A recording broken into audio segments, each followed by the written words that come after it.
She got married young at the age of 19 years, and back then Margaret Wanjiru and her husband felt they were not ready for a child. Tukaanza kuishi kama bibi na bwana, lakini ni bibi na bwana ya sitaki kusikia uko na nini, uko na mimba. Sasa nilikuwa nafanya nini? Akaniambia utakuwa ukimeza nini malaria kwenu. Nilitii juu ya mapenzi. Umeona hii? Juu sasa unaona ukiangalia mapenzi na madawa. Si afadhali ningekataa hizo madawa. But sasa juu nilikuwa nampenda, nikaona afadhali nitii. 3 years later, the couple decided it was time. Tumejenga nyumba, tumeingia nyumba ya kitanda 10,000, mattress ya 10,000, nyumba ni smart, nyumba ni mzuri kabisa. Yaani haina aibu hata mtu akiwa na mtoto ukileta wageni kwako. Nakumbuka tulikaa mwezi wa kwanza, hiyo nyumba mpya, mwezi wa pili, mwezi wa tatu. Nakumbukanga tu maneno yake aliniuliza. Yaani alikuwa ananiita Shiro. Yaani Shiro, kwani hatuwezi kupata mtoto? Haangalii ile miaka yote tulikuwa tumekaa pale, miaka hiyo 3 hata alikuwa na ati unakumbuka vile nilikwambia hiyo miezi 3 ati yani Shiro hatuwezi pata mtoto. After fruitless attempts to conceive and with years flying past, Margaret decided to seek help. Sasa ndio nikafanyiwa scan nyingine ya SGH, ile inaonyesha sasa tubes ziko namna gani. Tubes zangu zikapatikana ziko blocked. Sasa nikaambiwa maybe nifanyiwe operation. Blocked tubes, or what is medically referred to as obstruction, is a structural defect that causes infertility.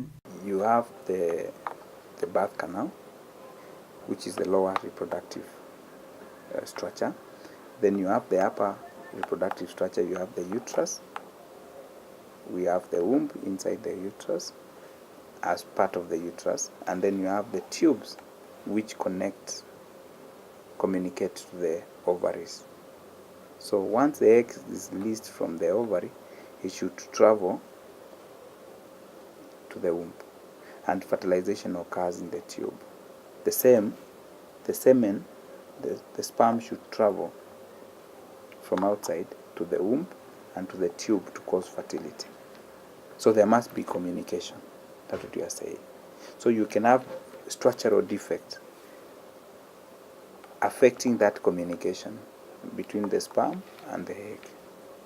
Basically, that's what we are saying, structural. Infertility can also be caused by hormonal imbalance, severe infections from sexually transmitted diseases, illegal abortions, untreated infections resulting from multiple sexual partners, obesity, extreme weight loss, and genetics.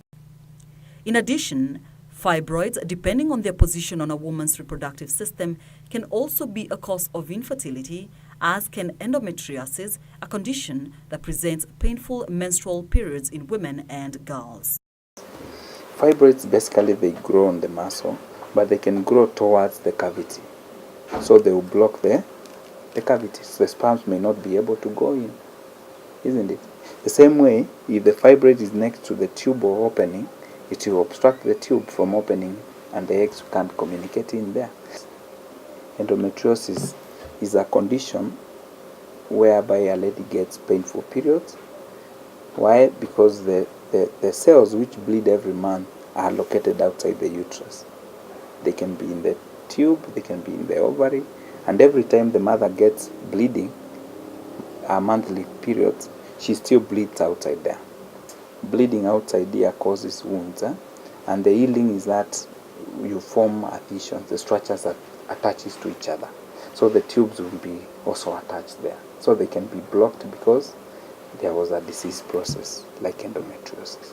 For Margaret, infertility represents 23 years of rejection from family that have seen her contemplate drastic measures, including suicide. Miaka 23 bila mtoto. Mimi nasemanga hata kama ni bwana yangu alikufa miaka 23, ningekuwa bado niko kwa kaburi nikilia. Si unalia baadaye unajipanguza machozi, unasema maisha iende na mbele. Up to 40% of couples presenting to us, they are unable to get a baby because of a male factor. 40%. If you have 100 couples, 40 of them will be unable to conceive because the man has a problem. 45% will be because of female factors. Okay? 10% will be both. That the man has a problem and the woman has a problem. If you have 100 of them, 10 of them will be unable to conceive because both the man and the female has a problem. 5% of the couples we are seeing, because of infertility, they don't have any explanation. Fortunately, there are medical interventions. For the women, we do the basics is to do an ultrasound. It will pick the structure. Do you have masses? Do you have anything which is abnormal? Then you can do HSG. You can do an X-ray, which will show the patency of the pathway.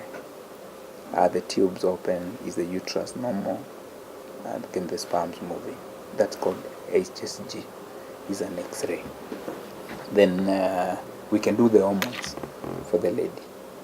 You can do the hormones and look at the hormones. Are they balanced or they are imbalanced? And then you can know what to do with that. For the men, we do one test, semen analysis mainly, and all this is after physical examination. The flip side, however, is that most infertility treatments are expensive and therefore out of reach for many couples. For example, in Kenya, consistent hormonal treatment and proper reviews can cost to about 120,000 shillings a year, while surgical treatments to correct structural defects can cost up to 400,000 shillings, while assisted reproduction up to 400,000 shillings per attempt. This is despite a success rate of 33%. In the meantime, as she waits on God to bless her with the fruit of her womb, Margaret whiles away her time baking.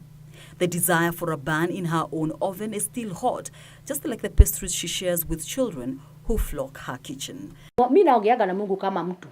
Mimi naambianga Mungu, wewe Mungu, unajua uliniumba nikiwa mama, hata kama nimepitia hiyo yote na ukanipea matiti. Unajua matiti ni ya kunyonywa na mtoto.